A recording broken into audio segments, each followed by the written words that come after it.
ඊශ්‍රායල් අපේ බයිසිකල් දවස. Police car එකක් තියෙනවා. පොලිස් කාර් එකක් ඉතින් යන්න පුළුවන්. ඇම්බුලන්ස් යන්න පුළුවන්. එච්චරයි. පොලිස්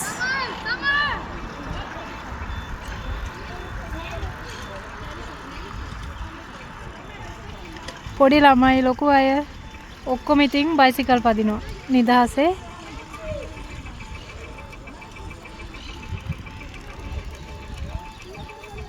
පොඩි ළමයි තමයි ගොඩාක් මේක එන්ජොයි කරන්නේ. මේක මේ ප්‍රධාන පාරක්. ඉතින් කිසිම වාහනයක් පේන්න නැහැ. ඇම්බුලන්ස් වලටයි ඔය පොලිස් වාහනයකටයි විතරයි යන්න පුළුවන් යන්නේ. වෙන කිසිම වාහනයක් යන්නේ නැහැ.